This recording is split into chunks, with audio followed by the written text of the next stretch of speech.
Off tonight, we have a man who I consider a very close friend of mine. Ryan Dreyer absolutely changed how I viewed endurance sports and endurance athletes.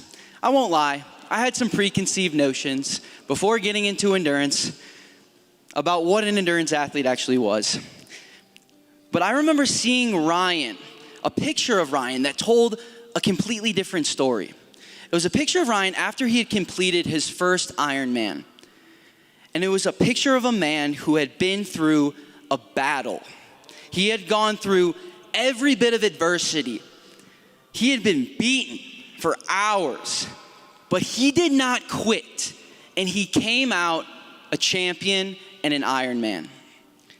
You see, Ryan has helped myself and many other people in here complete tough endurance challenges. But what he's done above all for me and those other people is show us what endurance can do to change our entire lives. Embracing the endurance mentality, the Ironman mentality, has completely shifted how I view resistance, situations that come up in life. And so I cannot wait for you all to see the passion that this man has for endurance, for showing you and giving you the gift of an Ironman mentality. So get loud, get on your feet, and welcome to the stage, Mr. Ryan Dreyer.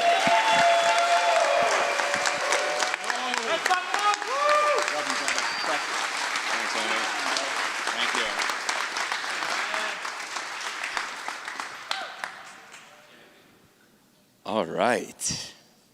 Thank you guys for being here. Thank you to Zach. Thank you to Petey for this opportunity. My name is Ryan Dreyer. I am a husband. My wife Chelsea is right back there. I am a father. My baby Jack is right back there. And I am the founder of Tribal Training. And a handful of my athletes are sitting out here as well. And what I am here to tell you today is how endurance can be the fast track to developing impenetrable character, and how it is the secret to unlocking your mindset, to starting or scaling your business, to discovering your purpose, and to speaking into existence the life that you desire. You see, the physical suffering of endurance, it accelerates the mental growth. And it forces experiences on you that demand patience, resilience, consistency, and problem solving. But not too long ago, my life looked a whole lot different than this. And I want to take you guys back to December 3rd, 2018. It's the first day of my new corporate job. I had just moved back to Philly. I take the train into the city. I'm walking to my building downtown. I take the elevator up to the 15th floor. And in my mind, I'm like, I made it. I got a $60K salary plus commission. I'm working at this fancy healthcare financial tech company. And I'm so excited to change my LinkedIn title.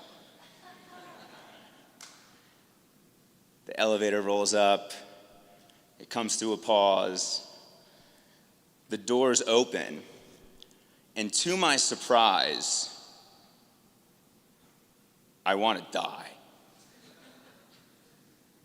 And I look to my left, I look to my right, there are double entry key doors, I do the key card scan, I do the fingerprint scan, and I walk out to this sea of cubes. And I'm just like, man, there's life here, but there ain't no soul. And I know in my heart that I'm just meant for more. You see, I got this sense of purpose in me. I'm supposed to make my mark on the world. And I got serious doubts that it's going to be happening here. And so I settle in for a couple of weeks, and it becomes very apparent that this calling that I got on my heart, this sense of destiny, this sense that I'm supposed to impact people, I realize, man, ain't nobody here giving me an opportunity that's gonna let that out. So I gotta start creating some opportunity for myself. I gotta create a spark.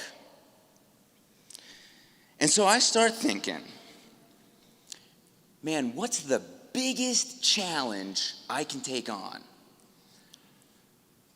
What's something huge that will really shake up this reality I feel so stuck in?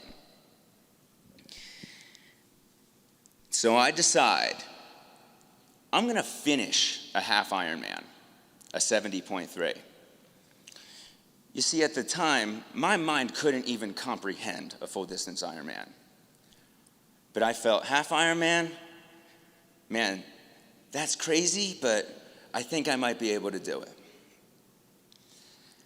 So I tell my wife, Chels, I'm like, hey, Chels, I'm gonna start training for a half Ironman.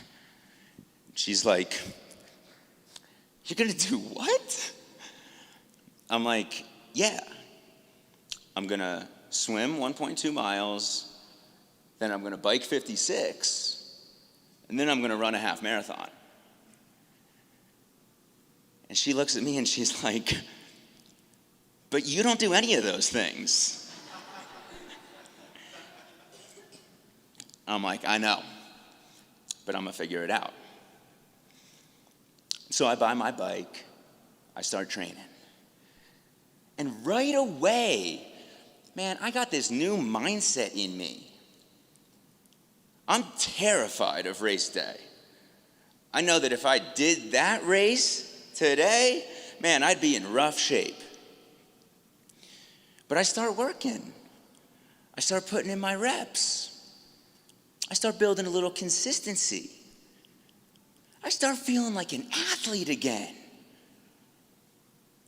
And all of a sudden, I start walking with a little different swagger. I start riding my bike 25 miles before going into the office. And all of a sudden, man, my conversations at the water cooler start sounding a lot different. You see, mentally, I start separating myself from this environment that I feel so stuck in. I start stepping in to this new identity. But you see, my path to race day, it's not without obstacles. I'm training for 2 months, and I'm gearing up for a sprint triathlon, a little tune-up ahead of the big day. And it's race week, I'm all jazzed up. It's 4 days before the race, and I go play in my men's ice hockey game. And in that game, I shatter my left ankle. Instantly, all of 2019 is a wash. And so my timeline expands. Now, in the past, I would have given up on something like that. I would have said, I tried to do this, but this happened and it didn't work out. But just those 2 months of training, man, they had me thinking different. So I got surgery, I get healthy, and I head into 2020 ready to roll. I'm training, I'm building momentum, I'm so excited. Then boom, COVID happens. No races all year. And so again, the timeline expands. But by this point, man, I've been keeping my word to myself.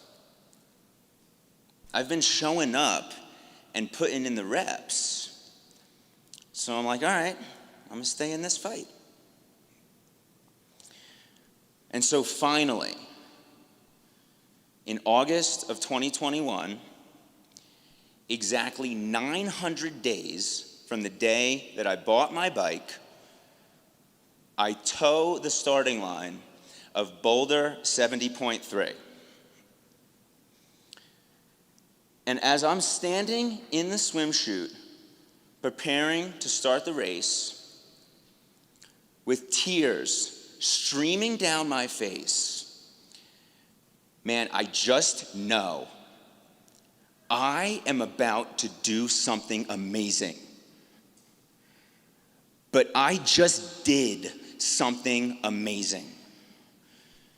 You see, this sense of purpose that I've had, this calling to do more with my life, this tiny fraction of belief,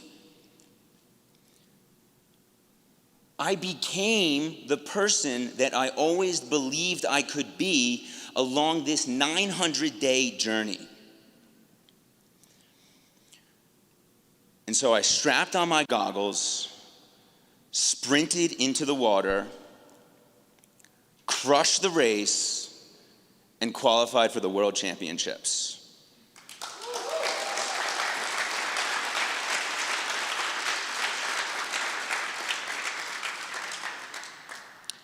And that is when I knew, damn man, I gotta help get people into this stuff. I gotta help take people on this journey from thinking they might be able to do something big with their lives, but feeling all that doubt. And I gotta get them in the arena. And that is when tribal training was born. And you see, these lessons, man, this growth, this ain't unique to me. I got this athlete, Brandon Luttrell. He lives out in Washington. He was my first ever triathlon client. And Brandon had been on this crazy health journey of his own. He was 300 pounds, lost 100 pounds, conquered that internal mountain. But still, he still had that sense in his heart that, man, I still got more to give. I'm not showing up and fulfilling my potential as a man, as a husband, as a father, as a business owner. And he's vibing with what I'm doing, so we team up. And his big goals are to take on a 7-mile trail race and a sprint triathlon. 4 months and 2 finish lines later, Brandon's got a full distance Ironman on his calendar, and his family is taking notice of his change in behavior. His wife starts doing Peloton classes. Very often, riding the Peloton right next to him on the bike trainer in the basement. His son starts going to the pool with him. His entire family's lifestyle is following his lead. And in July of 2022, Brandon crosses the finish line of his first half Ironman, Then in November of that year, he crosses the finish line of Ironman Florida. But he's not done. The finish lines continue to stack. And just last month, Brandon and I, we conquered Oregon 70.3 together. Brandon crosses the finish line. His wife is there. His 4 kids are there. They've all got signs. His wife's parents are there. His family has seen him normalize the process of signing up, showing up, and not giving up. And speaking his dreams and his goals into existence. That is leadership to me. Now, it's all good, right? Finish lines, races. But what's the real unlock that happened for Brandon and I? What was the real change that was going on? Well, endurance sports are a massive disruption strategy. You see, the human mind, man, we just operate in these loops. We got these patterns of behavior. I mean, we just try to eat a little cleaner, drink a little less, think of some business ideas, right? We might make a little bit of traction, but it's not enough strength to escape the loop.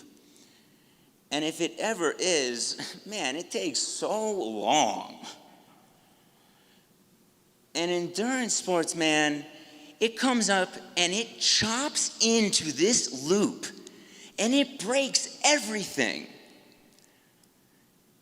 And the applied pressure of a race and a date on the calendar, man, it gives you a chance to reorganize everything about your life. How you operate day to day, what your habits are. You're nervous, right? You gotta compete. You don't wanna get exposed.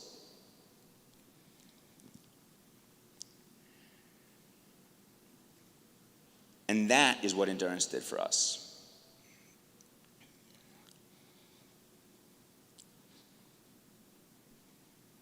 Because in that process, we developed patience. We became more patient with our wives by learning to be patient with ourselves out on long rides, long runs. When the mind is telling you, don't go do it today, you went out for a little while, go turn back. No, we learned to dismiss those urges, those impulses. We developed consistency of making day-to-day action towards a long-term goal. We became better problem solvers. I mean, heck, man, even just getting the bike trainer set up is an accomplishment in and of itself. Ask any of these guys who have done an Ironman. Because the reality is that when you get into endurance, absolutely nothing goes the way that you expect it to go, just like in life.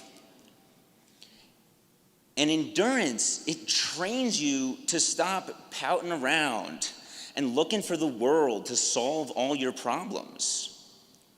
It empowers you to adapt and overcome whatever is thrown your way. And it is that resilience that changes absolutely everything.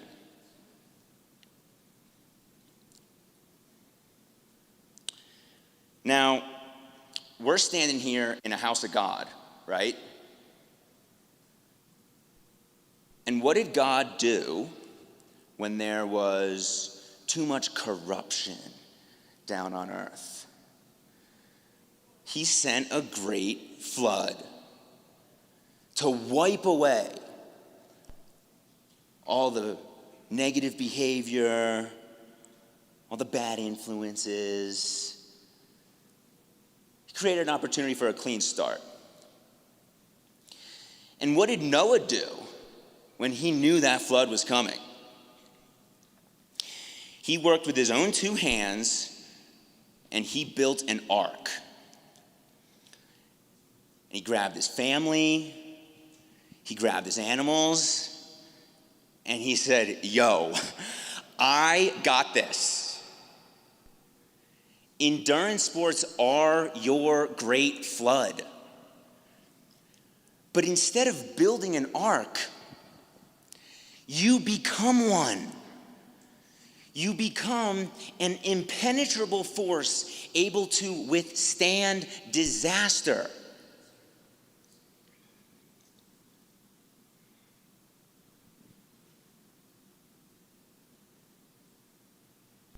This is how you create a new reality for your day-to-day life, a new reality for your family. This is how you break generational chains of negative emotional behavior, of anger, of conflict, of resentment. Man, you just abolish it all. So we see this is true, right, in athletics. We see how this is true in the Bible. But did you guys also know that this is true out in Mother Nature? So Aristotle has got this idea that all living things tend towards growth and development and expanded influence. And the same way that a tree takes in water, takes in sunlight, takes in nutrients from the soil so that it can grow upward and expand, that same thing is happening to people. And just like if the tree doesn't get good water, doesn't get sunlight, doesn't have healthy soil, man, it's going to shrivel up and die. And if all of our inputs are negative, if we're eating bad food, if we're watching the news, if we're constantly complaining, if we're not working towards a meaningful goal, well, we're going to shrivel up and die too. Now, how many of you guys here have seen the documentary Fantastic Fungi? Hands up, okay, sweet.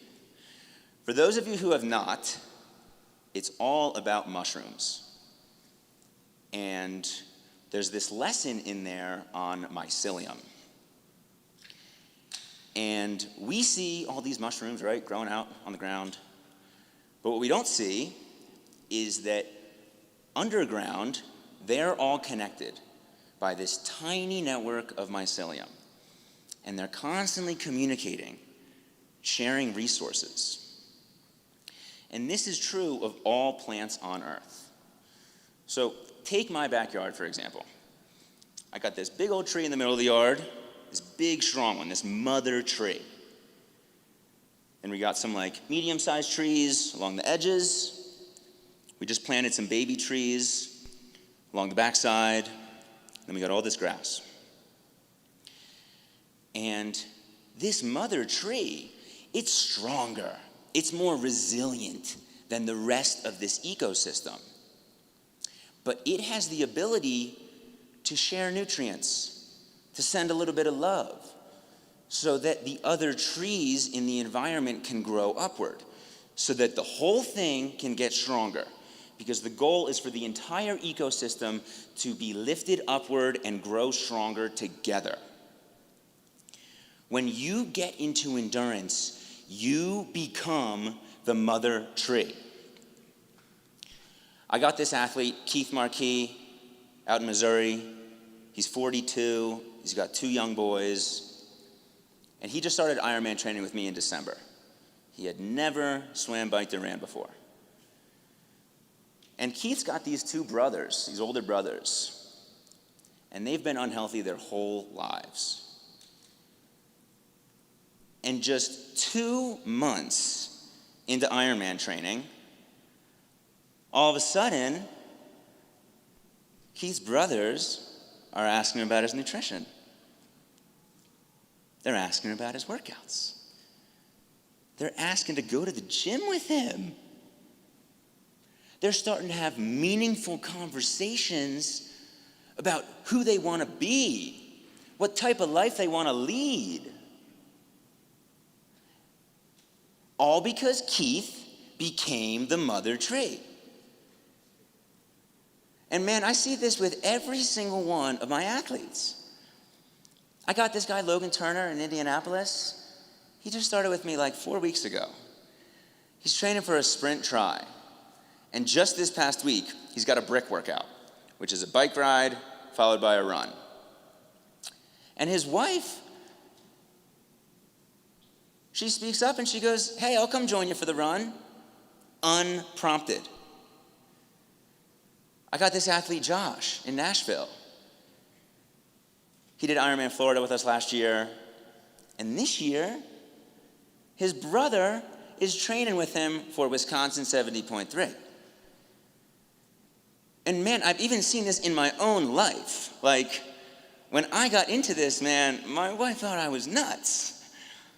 A year later, she's doing it with me. And now, she's conquered 4 70.3s and has become a total beast.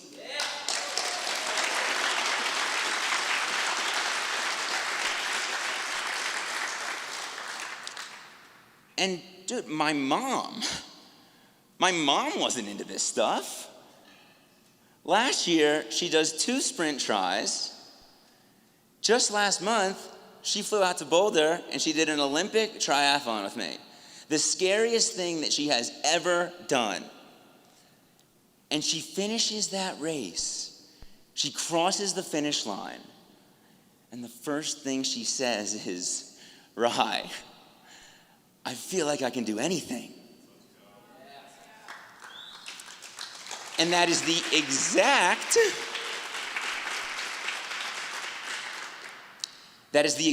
same thing that Dylan Spina said after his first ultramarathon. But the truth is that if you want to feel limitless, if you want to feel like you can conquer anything, if you want to really trust yourself, to really depend on yourself, you must learn to suffer. Because suffering breeds endurance, endurance breeds character, and character breeds hope. And when you have hope, you have everything. And when you can endure, you can do anything. Thank you.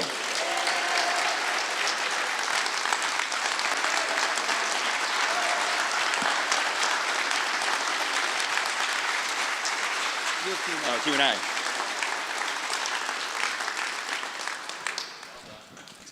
All right. If you got some questions for Ryan, raise your hand and I'll come around and we can let him rip. That was awesome, Ryan. When you use the word endurance, is that subjective to people? If you've never run a 5K, is a 5K the same mindset, and does that just continue to build up? Once you run your 5, then you run a 10, then a 15, 20. How do you build up to the peak of running an Ironman? Yeah, well, I mean, you heard where I started, right? Like, I couldn't even think bigger than a 70.3. So the reality of it is that in the process of enduring and getting better at enduring, you will increase your belief in yourself. And you will increase what you believe you are capable of. And so if you are somebody who cannot really comprehend doing even a triathlon, then endurance for you is going to be something shorter. It's going to be maybe that 5K, maybe that 10K. Now, the nature of those races, I would definitely push you a little farther than that, but you get kind of the point. It's not really about saying, oh, you should just go do the massive thing, because I'm really a believer in doing races of all distances. Even once you get up to that Ironman peak, like, I did an Olympic try earlier this year, and I was terrified before the race started. I was super nervous. And so for me, it's like that process of not only enduring distance, but enduring that doubt within myself and overcoming that And for everybody, that distance will be different.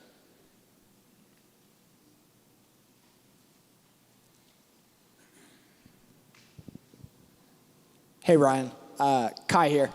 I feel like this resonates a lot. I want to tie this back to a lot of some of what Tyler talked about last night, too.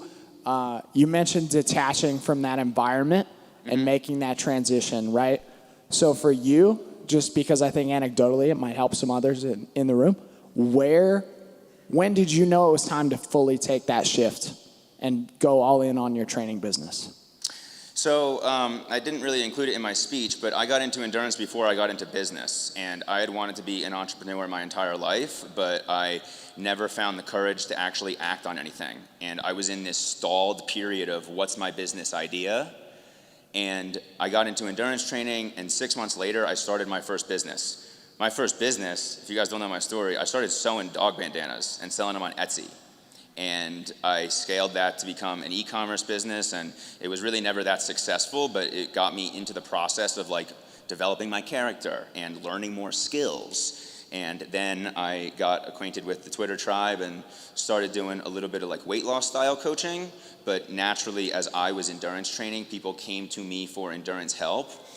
So really, like, there's this paradox within endurance that like endurance needs to be very long, but it also accelerates the timeline on developing the character that you're looking for. Like, I may have started a business without endurance, but it might have taken me until I was 40, where in reality, I got into endurance and boom, 6 months later, I was in the game.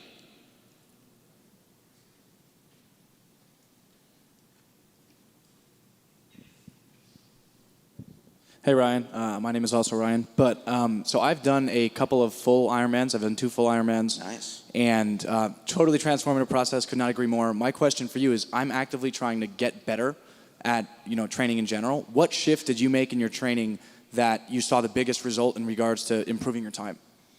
Time on the bike is going to be the most important thing by far for developing your overall fitness. Are you working with a coach, or are you following just your own type of unstructured training? I worked briefly with a coach, and then I have a running coach now, but I don't have a tri coach or anything like that. Well, what's your main goal? So I want to do sub 6 for the half Ironman in Memphis in October. Okay, cool. So your coach is running specific, though? Well, that's because that's my biggest weak point, yeah. Okay. Yeah. So being aware of your weak points is really important. Like at the present moment, my best Ironman time is 11 hours. And while I can get better at all 3, the biggest jump for me is going to be at running.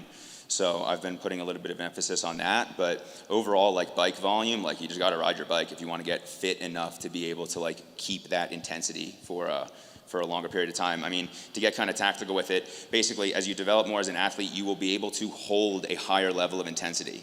So a beginner who gets brand new into this, like literally just having them moving for the duration of the race is an accomplishment. But as you develop and get better, right, you'll be able to hold zone 2 for an entire 70.3, or then you'll be able to hold zone 3 for a 70.3. Like that's a bit of the development. But for you specifically, I would say that any type of fully structured triathlon training plan will make you better at triathlon. All right, fair enough. Thank you. Yeah.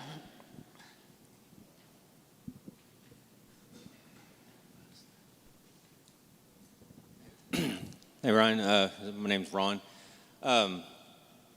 Whenever I started running and decided I was going to do endurance running, I started running on Wednesday and threw myself into a half marathon on Saturday. That's not how you're supposed to do it.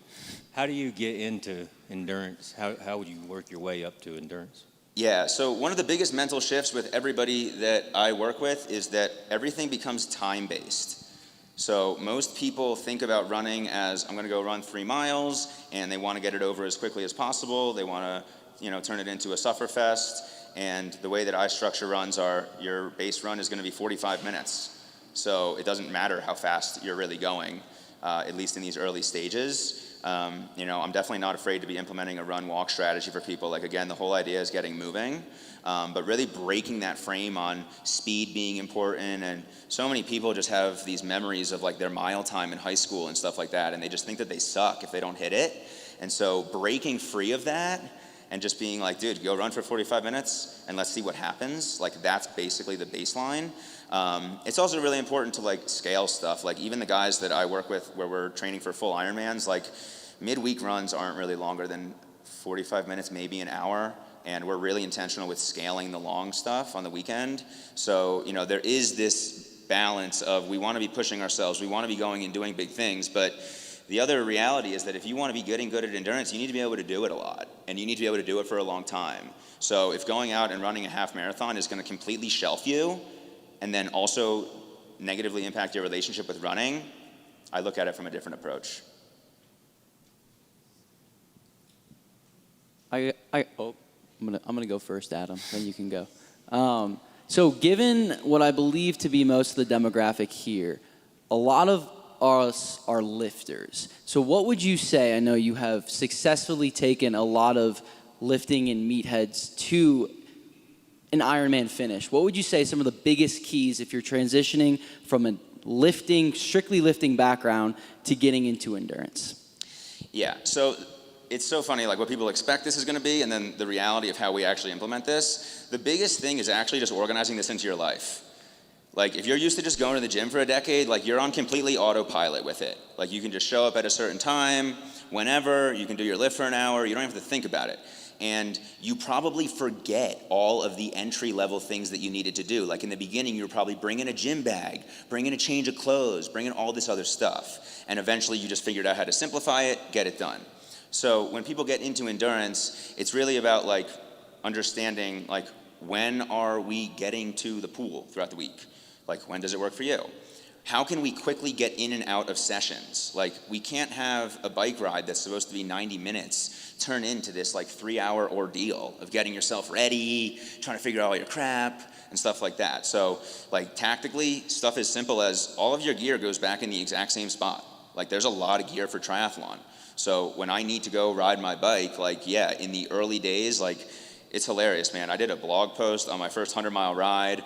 I was wearing this Camelback fanny pack. I had all this other crap. I was doing this whole, like, mapping out everything. And, like, now that I've been doing it for a few years, I can just roll out of my door and I can ride as long as I'd like to.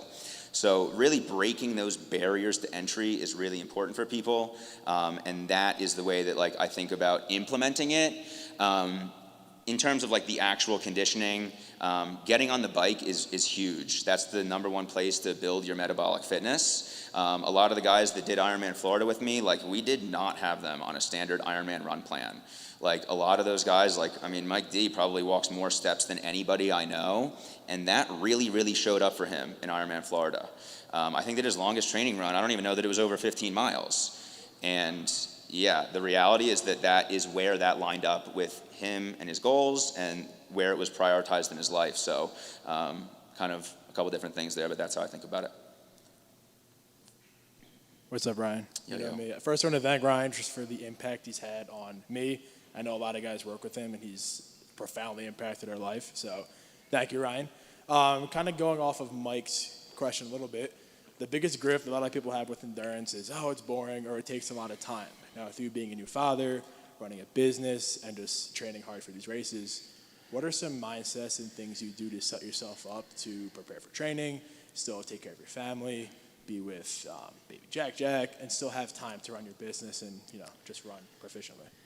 Yeah, so I mean, the first thing is that if you complain about something being boring, I mean, that is a limitation on your own mind, and anything that is worth anything requires endurance. Like, a lot of you guys here have built really successful businesses, and how much of that was really boring stuff, right? So if you're out there and you're just like, oh, riding the bike is so boring, well, I really encourage people to use endurance to seek adventure. And there are so many ways to explore the area that you live in. Go ride somewhere that you've never been before. Go run a different route in your town, right? Like, you don't need to live in an extravagant place like Colorado to go still find the natural beauty around you. Another big unlock for people is like when they're on vacation. Like, I have a guy right now, he lives in Boston, right? Like, there's beautiful landscape out in Massachusetts, but he lives in kind of a city suburb. So the area around him is not super crazy nice. And he's currently on vacation with his family, and he just found that there's a 1-mile swim, and he just did it today. And so it's like, okay, we're creating adventure for ourselves. We're creating experience for ourselves. Now all of a sudden we can bring our family to this thing, and an hour swim, man, it probably starts at 7 a.m. and he's gonna be totally wrapped up with the thing by 9.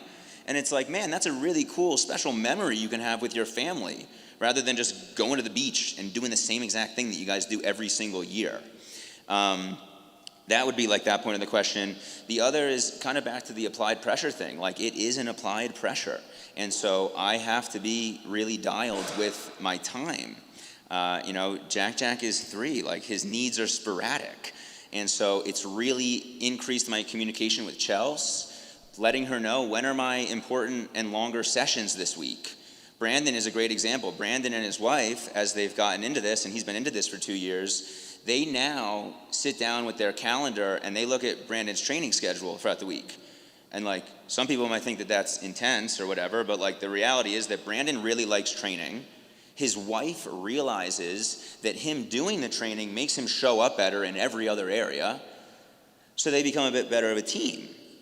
And they're really transparent on their needs. And I constantly run into this with guys in the beginning that they're just like, not everybody, but maybe rolling out of bed, and they're all of a sudden just like checking the training plan for the day and thinking they're gonna get to the pool. And it's just like, maybe you could have done that with the gym if you just lift 5 days a week, and it's not a big deal if you need to go do it in the afternoon one day, but pool schedules are different.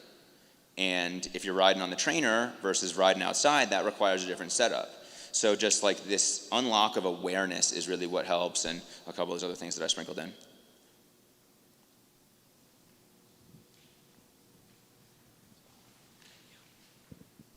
What's up, Ryan? Nick here. I want to hear more about the story behind tribal training, the name, the story, the message, anything you didn't share already. Oh, sweet. Thank you, man. That's a cool question. So it really started, I was doing this weight loss coaching, and the original name of that was the School of Self-Belief, because really what endurance unlocked for me was believing in myself more. And then Louis, he was here, unfortunately had to leave, but Louis came to me 7 weeks before his first 50-mile race. And one little detail that I left out of that story was that in the year of COVID, when I couldn't do any triathlons, ultramarathons were still going on. And there are these remote things out in the woods. So I had run a 50K and a 100K. And so Louis had seen what I was doing, and he was running 7 miles every day and couldn't shake this ankle injury, and saw what I was doing and asked me for help. And that really kicked off me coaching endurance. Later that year, just a couple of months later, I hosted my first online men's group, and I was totally expecting to just do like general programming, and Brandon asked me for triathlon programming. So that was really what got me into endurance. And then I really like brands, I really like design, and I've always wanted to have something of my own. The dog bandana business that I was doing was like really design oriented. I was drawing different stuff, all kinds of things. And the name, specifically Tribal Training, it really tied mostly closely back to nutrition. I've been on a big nutrition journey. I used to be significantly heavier than I am now. I struggled with childhood obesity for my whole life, essentially, and the downstream effects of that and negative eating habits, and cleaning up my diet, eating more real foods, eating more of a primal style diet. I just sort of picked up the name Tribal. I liked that the TRI connected to the triathlon. I started working on building the brand with this guy Jeremy, Viz Viking online, when I was out here for that Boulder race in 2021. And it's been a big journey of becoming a coach, right? Like, I really doubted that I could do this type of stuff, and I hadn't even done 70.3 when I had somebody coming to me for like endurance coaching. So I was like, holy cow. And as I've just built it up, the first year I leaned so much on just like, this is the training that people had told me, right? Like, these are the sessions you have to do. This is how you get fit enough to do this. Because I was like doubting my own ability, right? I was like, I know these things work because these people who have been doing it for a long time, who have coached me, do it. So like, I'm just gonna help expand the knowledge. And it's really been an evolution of me leaning into some of the other things, helping people believe in themselves, helping them organize their lives to do this type of stuff, helping them include their families. And over the past year, obviously I'm sure you've seen that we did Ironman Florida. That was really a big unlock for how the business is evolving and becoming super experience and community focused. And we had 8 guys there, all finished, over 20 family members. Everybody waited till midnight to see Adam finish. Absolutely like life-changing experience. And then as it's evolved, like I hosted a training camp last year as well. I ran the 50K with some of the guys back in Indy. I just hosted another training camp. We've got Muncie 70.3 is in a couple of weeks where I'll be there just supporting with kind of a tent and food and stuff. And then we've got 12 guys who are doing Ironman Florida again this year. And then really the big thing that I'm mapping out to is we're running a team 100-mile race together and crossing the finish line together.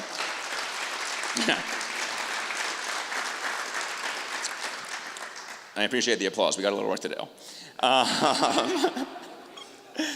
That is Zion 100 that we're doing. And so like, I mean, you're a part of this online community, right? Like I have totally felt in my own life the value of connecting with these people online. And then if you can sprinkle in a couple different events a year where you're connecting with these people, like Brandon and I were just laughing, like we've been together now 5 times in the last calendar year. And like he's become a really, really quality friend of mine and our families have hung out.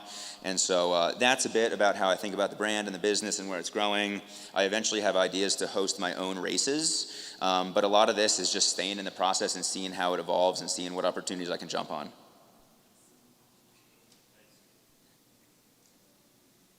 You did a great job. Is this working? Okay. Yeah. You did a great job. I was like trying to write everything as you said it. So I'm going to have to re-watch the recording later so I can get it word for word. Thanks.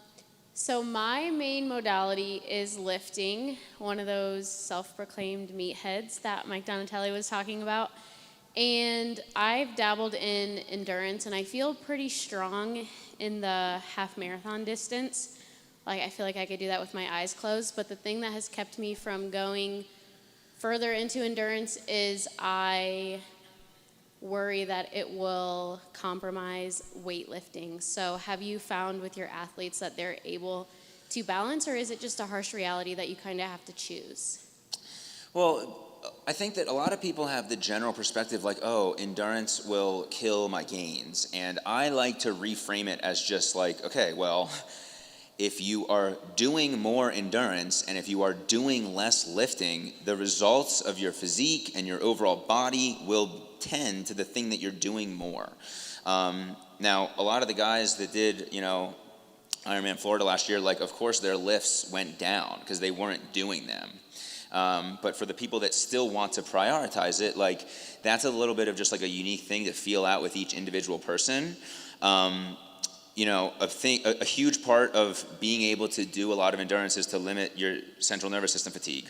So like I've even made the mistake, like before I got into endurance, I was in the gym for like 10 years. Like I used to follow the Corey G plans. I used to follow the Arnold plans, like Blueprint to Mass, Jim Stepani Shortcut to Shred, all those things I did. So I have a big background in doing that.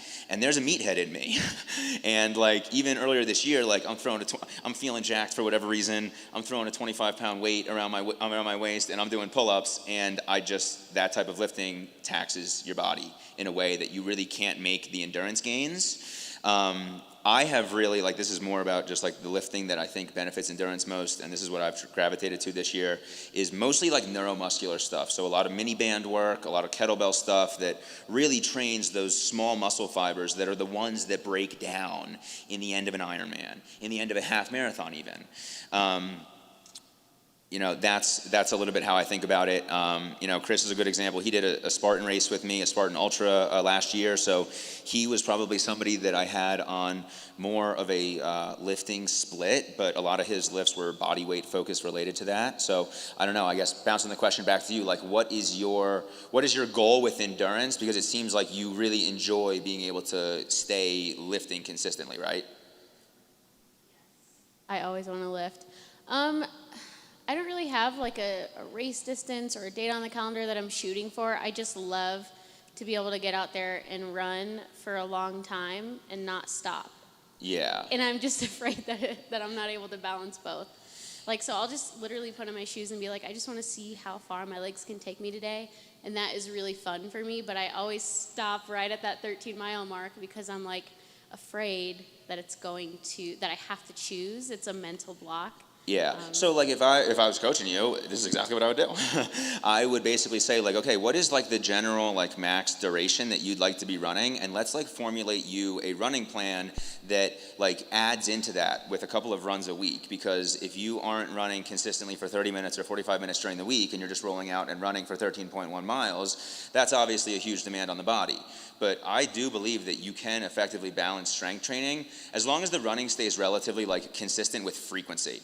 I think that's what a lot of people miss, is like a lot of people are so like, oh, I want to go run the distance, right? The 13.1. I'm gonna go run 26.2 today. And it's like, okay, there are some mental wins to be gained there, but the challenge of endurance is hitting 10 workouts a week for 12 straight weeks. The challenge of endurance is not crushing your body in every session.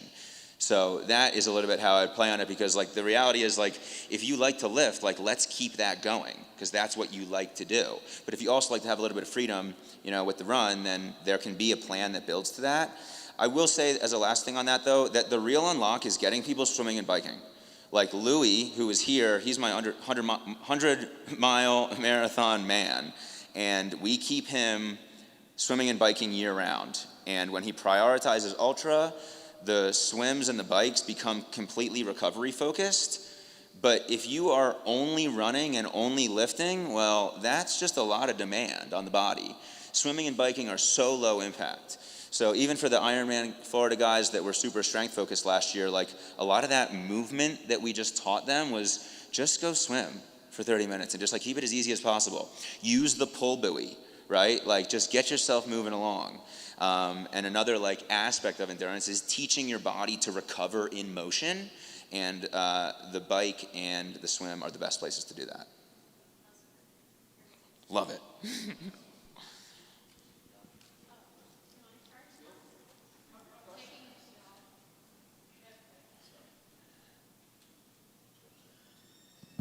All right. Seeing as like 90% of the people here are barefoot or wearing Earth Runners, as far as like shoe wear, what do you recommend for someone who wants to start running? Yeah, I'm a big ultra shoe guy. They're the barefoot style, but they have cushioning, different varying levels of cushioning. Specific model is the Torin 6. They're currently on Amazon for about $60. I just bought 2 pairs the other day. So that would be what I recommend. If you're into trail running, the Ultra Lone Peaks are like the shoe of tribal training. But that is a valuable question, because I do see a lot of people that like they try to get into this and they're just like, I don't know, I got a pair of shoes. And they just go run with whatever their sneakers are. And another aspect of this is like stepping into the identity of an athlete. Like it's important for me that I've got like, I didn't used to be a 2-shoe runner, but now I rotate my shoes. And when I come back from my run, I just put the pair that I just wore on the side and I shift over the new ones. And it's just like that subconscious programming that like, okay, I'm taking this seriously. I'm getting better at this every single session, even if the session is crazy easy. So a lot of stuff like that, and like, not everybody needs to take it as seriously as I do, but like I didn't take it that seriously in the beginning, right? Like there's an endless list of upgrades to make in triathlon. So, I'm conscious that budget and all those other different things are part of it. But a good pair of running shoes, if you're serious about starting running or making it consistent, will really, really help you out. Team Ultra for sure.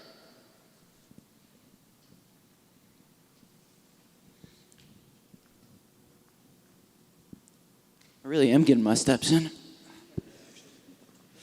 Hey Ryan, Dan. Question, you mentioned recovery and recovery in motion. So if you're on your feet more throughout the week as you're training, I think you also mentioned a piece about the bike being part of the recovery.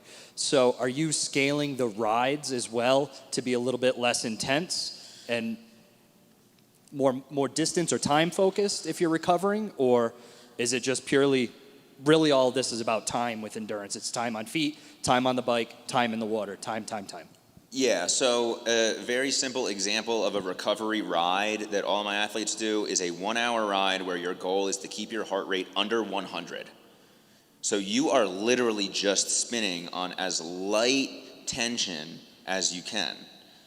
And that would differ from a standard endurance ride or a zone 2 ride.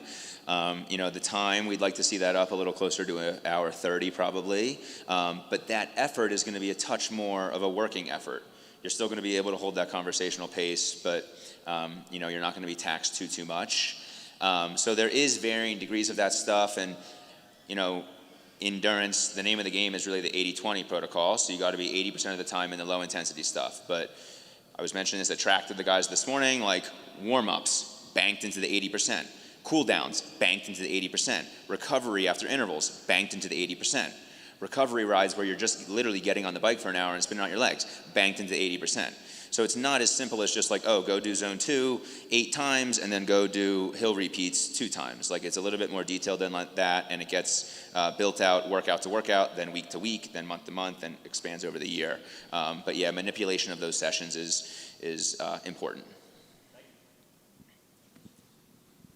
Hi, Ryan. I'm Cinnamon. I think all of what you said was very great and very interesting. I wanted to ask about bikes. About what, sorry? Bikes. Oh, yeah. So I'm looking to get a bike, and the features and models, everything's like, it's a huge range. Do you have any recommendations for beginners to get started? Yeah, so this is probably like the most common question that I get. And from my own experience, I'll just say that like I was used to paying $50 for a gym membership.